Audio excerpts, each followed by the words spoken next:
What is this? What are you thinking giving me something like this as a gift? The gift that I received from my husband was to celebrate the birth of our baby. I immediately threw it into a trash can. Upon seeing my actions, my in-laws were surprised and took the gift out of the trash can. However, as soon as they saw the contents of the gift, they understood why I had thrown it away, and my in-laws began to tremble. I have decided that I will never forgive my husband for this. My name is Tyra. I am 32 years old. After graduating from high school, I worked as a sales clerk at a vintage clothing store, but I quit my job when I got pregnant. My husband is Joshua. We worked in the same building. Whenever my colleagues saw Joshua, they would always make a big fuss about him, because he was tall, handsome, and stylish, and stood out in the building. There were many people working in that building, and we didn't even know him, so we called him Prince. Hey, I passed by Prince today. Today is my lucky day. I also reported to all my colleagues as soon as I saw Joshua. The first time I talked to him was a few years after joining the company. I stumbled and fell when carrying cardboard boxes on a cart, scattering the clothes in the boxes all over the floor.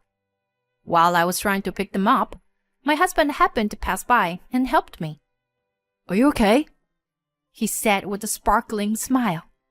He was not only good-looking on the outside, but also on the inside. My face turned bright red in the presence of such a dazzling man. When I returned to the store and told my colleagues about what had just happened, they were thrilled, and I still remember it well. From then on, I became acquainted with him and started talking to him whenever I ran into him. The more I talked to him, the more I liked him. I mustered up the courage to invite him to dinner, and he gladly accepted. The more we talked, the more I fell in love with him. And despite it being our first dinner together, I blurted out my confession. I like you too. Let's go out. He agreed, and I was so happy that I couldn't stop smiling even when I got home. Whenever we met, he was still perfect, just like my first impression of him.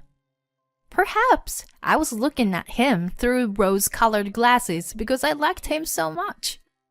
However, we often had trouble staying in touch when we were apart. It was common for me to get a response on WhatsApp a day later. I'm sorry, I don't check my phone that often. He often said that. Since we didn't communicate frequently, I was always super excited when I could finally see him. Because of that, even after 3 years of dating, my love for him had not changed. I had come to think that I wanted to be with this person forever. After a while, I found out I was pregnant. Really? I'm happy too. Let's get married. When I told Joshua, he soon proposed to me. While he was stroking my stomach, he was happy that we were going to have a child. I was so happy to marry my beloved husband that I couldn't stop crying. Because my morning sickness was severe, it was difficult to continue working in sales, which involved standing all day, so I decided to quit my job. When I told my colleagues, they cried and rejoiced as if it were their own news. Since I became a housewife, I did my best to do the household chores that I was not particularly good at before. My husband was worried about me because of my severe morning sickness, so he would come home right after work. On days when I had a checkup, I would report the baby's growth to my husband when he came home. Those were such happy days. I had a very good relationship with my parents-in-law as well. Our new home was close to my in-laws' home, and my mother-in-law often made side dishes and brought them over. There was no typical mother-in-law bullying, and she always spoke kind words to me. I can't wait to see my grandchild soon. You take care of yourself, Tyra, okay? On days when my morning sickness was bad, she would sometimes take over the household chores, and I couldn't thank her enough. Even if my husband was not there on weekends due to work, I sometimes went out with my parents-in-law to buy groceries and such. My father-in-law always encouraged me, saying, Tyra, you will give birth to a healthy child. Do not worry about anything. I admired my parents-in-law as if they were my real parents. I had a difficult upbringing due to a poor home environment since childhood. Since I started working, I had almost no contact with my parents and was in a state of almost estrangement. So I was happy that my parents-in-law treated me as a real daughter. However, after half a year of marriage, there were some times when my husband did not come home at the usual time. He did not answer my phone calls or WhatsApp messages. Even if we were dating, he was slow to communicate, but after getting married, it was different. I worried endlessly that he might have been in an accident and waited for him while staring at the prepared meal in front of me and looking at my phone. When he finally came home late at night, I asked him, "Where have you been? If you were going to be late, please let me know." Sorry, I didn't look at my phone. My boss invited me to dinner. He said it with an innocent face. I thought I had worried for nothing and feeling exhausted from worrying too much. I didn't feel like saying anything back to him. From then on, the days when he came home late increased day by day. The reasons varied, such as having trouble at work, eating with senior colleagues or coworkers. It became normal for me not to be able to get in touch with him on days when he came home late, and I stopped asking for reasons. With my anxious feelings, my belly also grew bigger. I was excited about having a baby, but I was worried about whether I could raise the child with my husband. At that time, I was told the gender of the child during a checkup, and it was a boy. It was an event that made me feel excited for the first time in a long time. Even though my husband came home late that day, I immediately told him the news. "Listen, the baby is a boy." "Oh, I see," he replied with a disinterested tone. "Huh? You're not curious about your baby's gender? Why do you act like this?" "You're annoying. I'm tired. I'm going to bed. Night." He said it in an irritated voice, which was unusual. I was shocked and even cried. Ignoring me while I was crying, he went to the bedroom. I became even more anxious about our married life with the baby. The next day, I consulted with my mother-in-law when she came to our house. "Men are like that, you know. It's easy to become anxious during pregnancy. Don't think too much about it, so you can give birth to a healthy baby." I didn't fully agree with my mother-in-law, but she was saying might be correct. The more I thought about it, the more anxious I became. I decided not to think too much for the sake of my baby in my belly. However, my husband would come home late every day, and even on his days off, he would go out somewhere. I had accumulated mistrust towards him. One day, as usual on his day off, my husband tried to go out somewhere, so I asked him, "Hey, where are you going? Do you not care about me and our unborn child? I could give birth any time now." I had had enough. I exploded and cried out.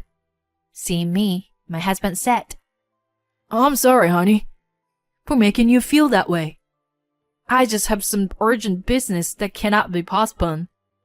If anything happens, please let me know. I will keep an eye on my phone, okay?" My husband hugged me and said those words. I was surprised by his kind words. as I was prepared to fight with him. If he spoke to me like that, I couldn't blame him anymore.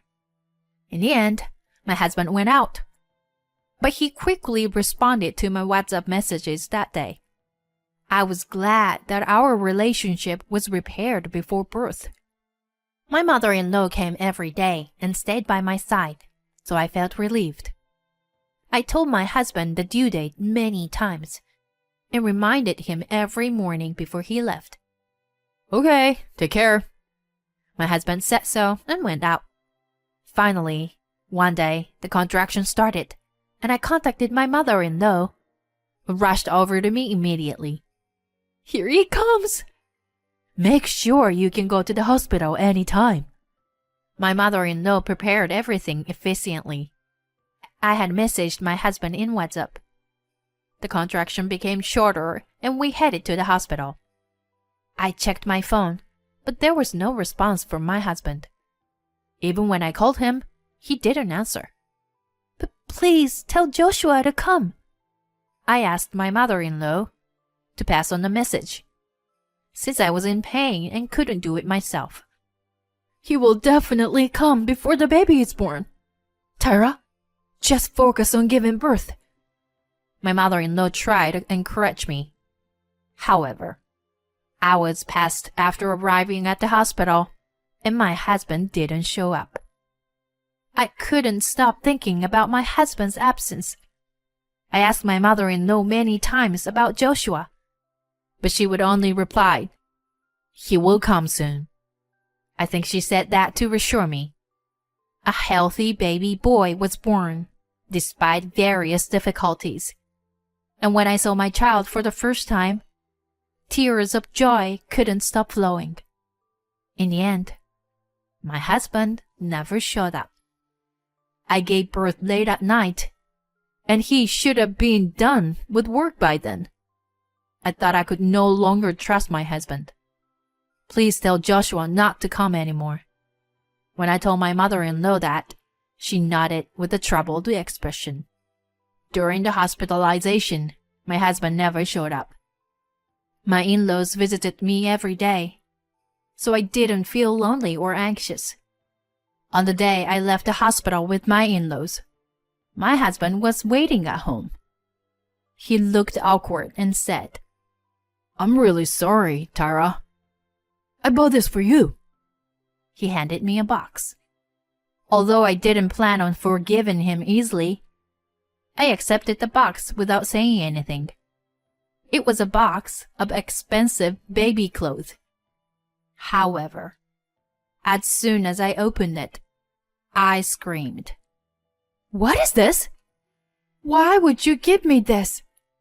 I immediately threw the box into the trash, and my mother-in-law rushed over in a panic.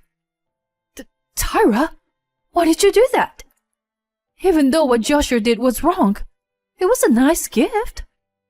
Saying that, my mother-in-law took the box I threw away from the trash. As soon as she saw what was inside the box, she started to shaking. And no wonder.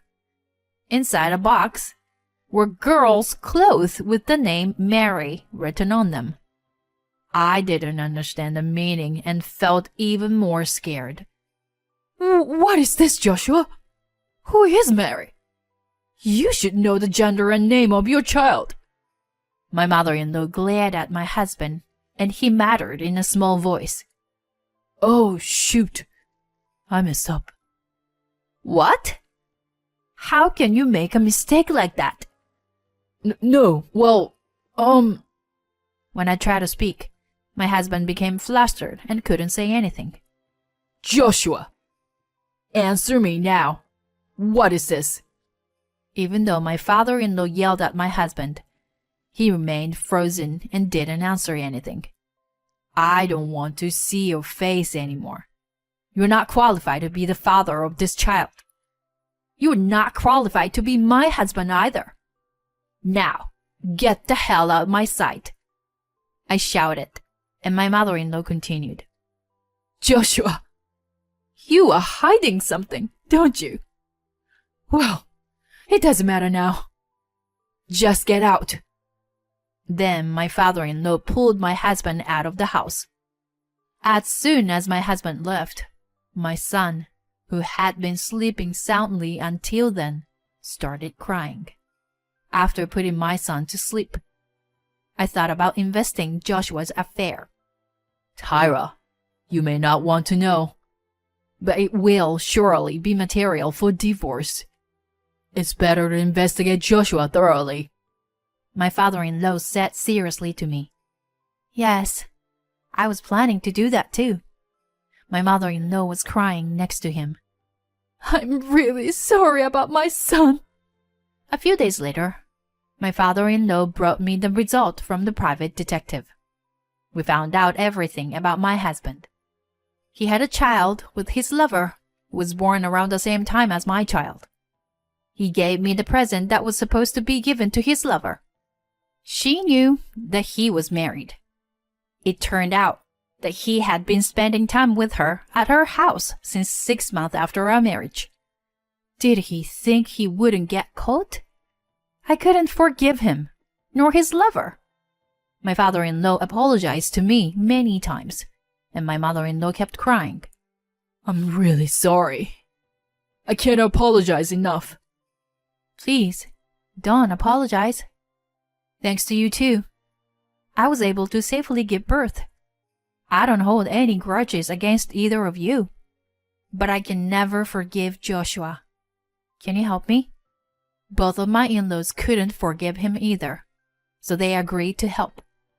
Later, while my mother-in-law was watching the baby, my father-in-law, a lawyer, and I went to the home of Joshua's mistress. When we ran the intercom, my husband was surprised to see us. You look well, Joshua. I already know everything. My husband looked as flustered. My father-in-law slapped his cheek hard. As I watched the baby sleeping soundly in the arms of the mistress, tears flowed from my eyes. Let's begin the procedures. First, please sign the divorce papers. Under the law, my husband and I would be completely separated. The lawyer then explained the amount of compensation and child support and tried to get them to sign the agreement. However, the mistress said something ridiculous. I can't pay that much. Why do I have to pay?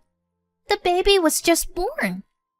That's because you committed adultery. The mistress couldn't say anything, and my husband, the surprise at the moment, signed the papers. The child is innocent, but you have no right to be happy. So please, pay the amount in full. And please never come near us again. I said this as I was leaving. Feeling relieved, I told my former colleagues everything that had happened. They were as angry as if it had happened to them. And apparently, they told others at different stores. The rumor spread quickly, and my husband found it difficult to work at his job and eventually quit. With the rumor spreading so far, he wouldn't be able to find work in the same industry again. My son is a very expressive child, and I can't wait to see what kind of expression he will have every day. I am grateful that my in-laws are helping me with all their might. I think I have become stronger than before. I want to grow with my son every day to become a great mother.